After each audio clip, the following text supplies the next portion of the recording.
All of you from Kabul. It's fantastic to be here on this beautiful day, and I'm sure you guys got to see how gorgeous the campus is. And this time of the year, every time I come here, I sort of realize that also. It will be a very friendly discussion. It will be more of a conversation. It will not be a debate. I'm not happy with the way the seating has happened. It makes it seem like it's a debate, and both of you guys are going to be going at me. Hopefully that won't happen. My job will only be to steer the conversation a little bit. I won't be interjecting too much. But the one request I have from both panels is to stay away from sort of national narratives. We've heard too much of the national narratives. The national narratives are actually not more than a collective of your personal stories. In reality, in theory, that's what the national narratives are supposed to be. But in reality, the stories get forgotten. The only thing that remains in the national narratives end up being government propaganda. So when we have this opportunity here to hear from individual voices, it would be great if you could draw on personal stories, on personal experiences, because the analysis side, the punditry, we hear it every night on TV. What we're interested in is the personal stories. What I would like to do is to go around and do a round of introductions to the audience. And I'm sure many of the topics that we'll discuss today, you guys have talked about already. But our hope is, or our aim is, the conversation to be fulfilled. So if it's repetitive for you guys, I apologize. But the point of the discussion is to have a session of storytelling to the audience. So we will start from right there. Just say your name, please, what city you're from, and what do you do professionally. We'll go around, and then I will introduce the subjects and we'll begin. My name is Af-Pak. I am basically from Azad Kashmir, independent part of Kashmir, Pakistan. Currently, I am doing my PhD in International Relations from International Islamic University, Islamabad. Along with that, I am doing a part-time job in the university as a visiting Patera. Assalamu alaikum everyone. I am Elsa Chandio from Hyderabad, Pakistan, but I study in Islamabad. I am a student of BA Modern Languages with an English major and a Spanish minor. I volunteer as an English and Spanish teacher off and on campus, and I am a member of Af-PakYD network as well, and I'm glad to be here. Assalamu alaikum everyone. My name is Rida Umar, and I'm a final year student of Media and Communication Studies at Fatima Junab Women University, Rawalpindi, Pakistan. I'm majoring in print media, and I'm also a member of PakYD's Women Network, and I'm really excited to be here today. Hello everyone, my name is Imran Ali. I'm doing my MPhil in Peace and Conflict Studies from the National Defense University, Islamabad. It's not the first time I've been here. I'm here in Kabul. It's my second time, and we'll share some of these stories.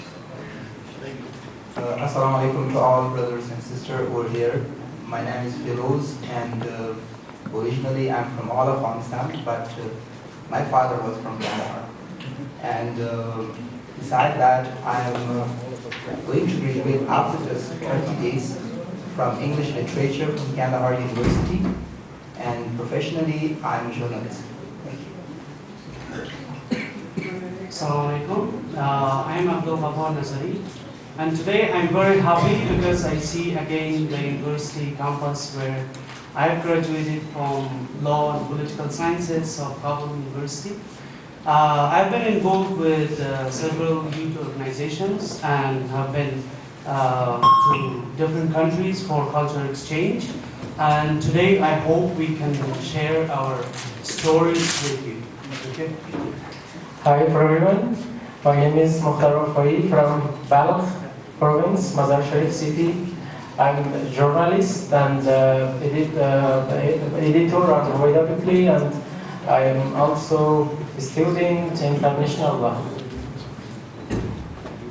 Hello everyone, My name is Venita Kakar. I'm currently doing my Bachelor in Business Administration from Kabul University and also working with one of international NGO in Kabul. So one of the good things is that we've got very different backgrounds here, and the 4 topics I have, people have experience in all those 4 topics, and you can draw from your own experiences. The first topic that I would like to begin with is civil society, and in that includes the media, it includes activism, and all of that. But I would like to begin with the media and sort of the space of information. And it would be great to get a picture of the kind of space that is there in Pakistan for information, both in terms of in Islamabad, but also the sense that you guys have across the country, and what role the media plays in Pakistan's democracy. And because we have one journalist, and I think Imran, you were a journalist? Imran, and you were doing a media degree. So we will hear from the 2 media folks here, and then we've got a couple of journalists on this side also. And the great thing is that both journalists are not from Kabul. We hear too much about Kabul. So we've got Kandahar, we've got Balkh. So it'll be great, it'll be eye-opening for the Kabul audience also, just to get a sense of what journalism, what the media space landscape is outside Kabul. So Imran, and then Rida, and then we'll go to this. Media's role, I think, is human society from the very beginning started to move on and started to develop institutions, social institutions. In that, or to that addition of media is the latest and the most prominent one and the most important one so far. And it has always, it has even been named as the 4th pillar of the state. And without media, any state, anywhere in the world, cannot function properly. If it is curbed, simply the state is termed as dictatorial, and it is mainly done, curbing information is just meant to stop the development of a society. As I have a journalistic background, and we all know that the flow of information, I will just give you yesterday's example when we were at the Masjid al-Aman. So I received a call from Pakistan that we have heard of some sort of bomb blast in Kabul or somewhere else, and I said, well, I'm here in Kabul and I didn't hear anything like that. And just this example shows how much important it is when information flows across the globe. If it is a good information, if it is a positive information, it will have a positive effect. But if it is a bad information, if it is a false information, it will have negative effects. And in our case, especially in both Afghanistan and Pakistan, I personally think that this flow of information on both sides has created a lot of problems. The feelings of animosity on both sides is to some extent, it can be blamed on the media of both the sides. No, there is no exception in that. You have media societies here, we have media societies on our side that have unfortunately played some role. One thing, Imran, that I would like to hear from you is sort of a localized experience in Balochistan. We have a picture of the media, say, in Islamabad. We have a picture of the media in Lahore, in the larger cities. But Balochistan is a more difficult place. And what kind of a role does a journalist play in a place like Balochistan? What are the challenges of sort of doing journalism and getting the information to the people in a place like Balochistan? If you could touch on more specific to your experience as a journalist also. My experience as a journalist, I started in 2010. I started in 2010, but I had to bring a halt to my experience or to my job just because of my higher education. My exposure, unfortunately, was not as much as I wanted because I had some security concerns of my own. I could not move freely around. And as far as Balochistan itself is concerned, Balochistan is faced with two diverse and two very, very much complex problems.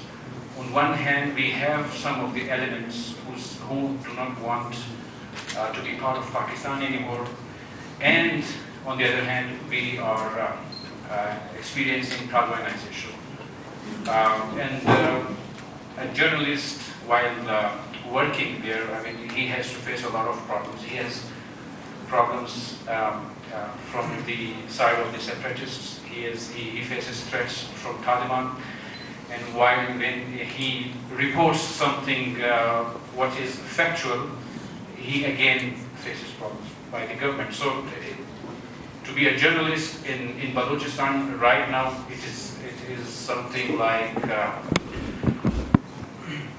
putting it in simple words, it's very, very difficult. Rita, if you could sort of give us a picture of the media scene. Are you based in Islamabad? Actually, yes, I do, but I live in a dorm, so. Okay.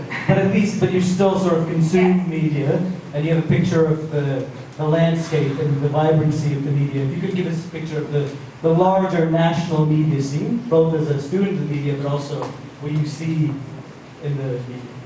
What I would like to talk about would be social media here first. Because Imran has already mentioned a lot about the mainstream media and the print media, the newspaper, the magazines. Honestly, bad news sells like hotcakes. So if there's a bad news, you would hear it more frequently than you hear the good part of it.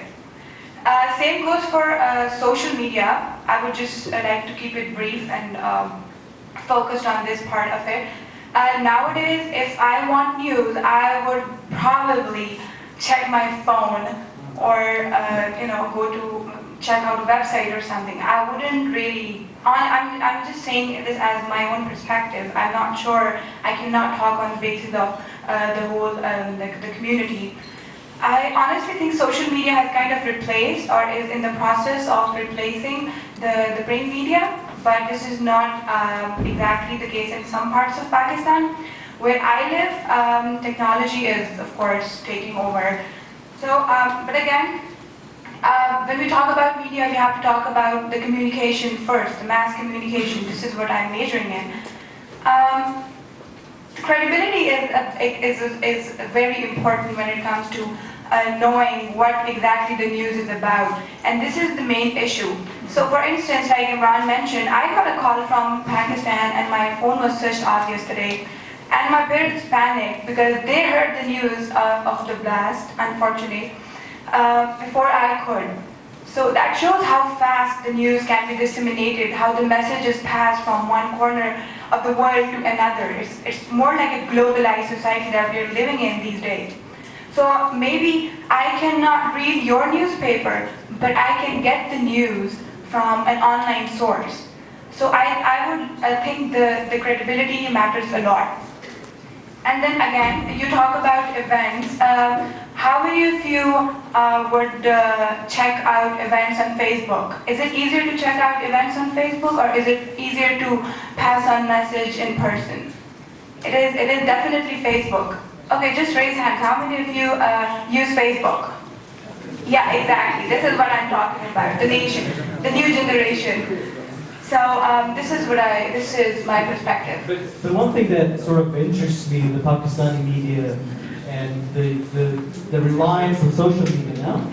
So on the Afghan side, we've got a very young media. Most of our institutions are about 10 years old or so. But in Pakistan, you've got institutions that have been there since the beginning. Whether it's Dawn, whether it's, they have newspapers. For the older generation, that shift from moving from paper to social media and keeping their credibility and sort of connecting with the younger generation. Has that been a challenge, or has that happened pretty smoothly? Absolutely. My dad would never check out his phone to get news. And that shows how they're having a really hard time from shifting from one medium to another to get news. So it might take a while, but I actually read a few articles about, they're not relevant, but it's about whether the future of magazines or books, is it shifting from the paper books to e-books? And then I kind of did a little research on my own, and I found out it actually is. even some of us have Kindles and we don't really, go to libraries and issue a book. It took me 4 years to actually see my university library because I could get books online. So I think they're having a really hard time, but they're getting there. To turn to our Afghan colleagues here, Feroz, when we talk about free press, free media in Afghanistan, and we see the vibrance of channels in Kabul, it gives us one picture. But when we talk about journalism in places like Kandahar, where even outside Kandahar city, district level, how does sort of free media and the challenges of journalism translate on the ground? And how is the job of a journalist in a place like Kandahar? Thank you. Media, journalist, being in Kandahar, I think in these days it's very difficult for me because if there is any event, a local people get informed for me.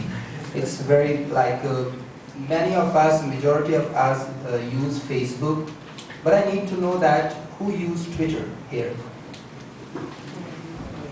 I didn't listen to Facebook, but I need you to use Twitter because if you want to get information about the news of any district, any province of Afghanistan, even information about any place in all over the world, you can get like this, very easily. About being in Kandahar, a journalist, 4 years before we had a really breaking news, very bad news, I should say like that, because many medias around the world, they are very interested for bad news, that's for sure. They always want bomb blasts, killing, and these kind of things. But it's fortunately, that is decreased in these days in Kandahar. People in Kandahar, in some areas, live in peace. Nowadays, there is education. Nowadays, there is a hope for a bright future. Nowadays, if you just go in anywhere, like in taxi or any other thing, if you ask, or on the street, if you ask anyone that what do you do, they will let you know that I'm going to school, I'm going to university, I'm studying. So for media, it's a very big challenge for those medias who are just searching for bad news. So in these days, they are also interested in good news.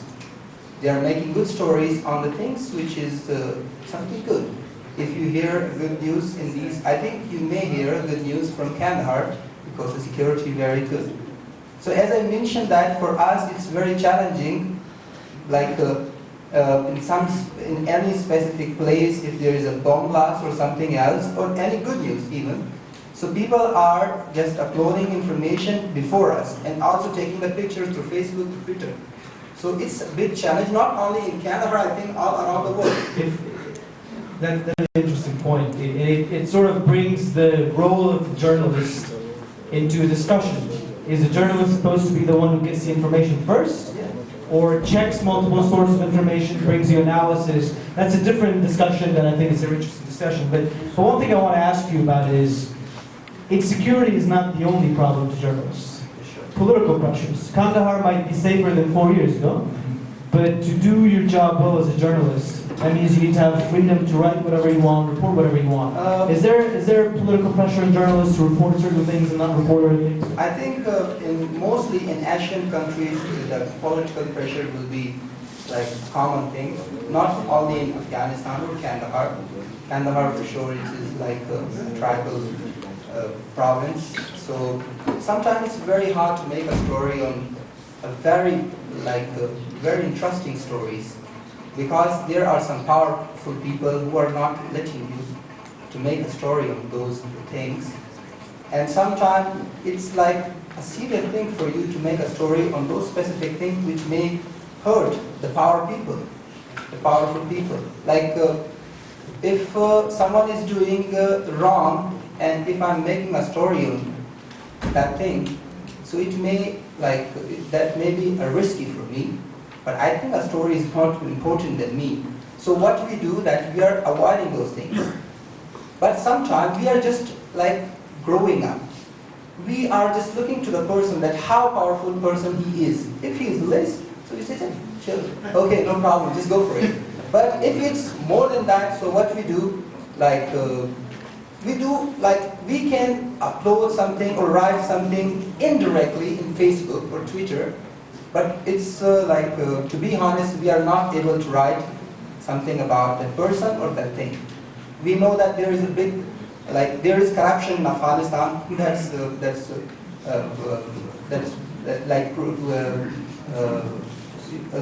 very the thing that everyone knows about it. So sometimes we want to make a story on that. We want to just research about that, but we are not allowed because there are many powerful people. So yes, it's a big challenge for us. And Mukhtar, if I can ask you, in Balkh, again, one of the reasons why I want to focus on provinces and focus on individual stories is that this idea of one Afghanistan or one Pakistan, it's simply not true.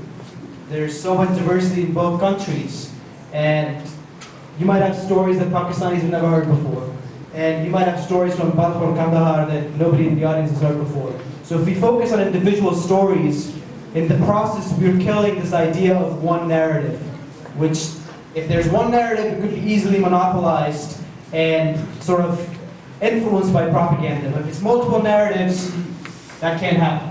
So Mukhtar, what I want to ask you is that in Balkh, one of the biggest provinces in Afghanistan, is there vibrant local media, local newspapers limited to the province, local channels limited to the province, or do they sort of get all their information from national media?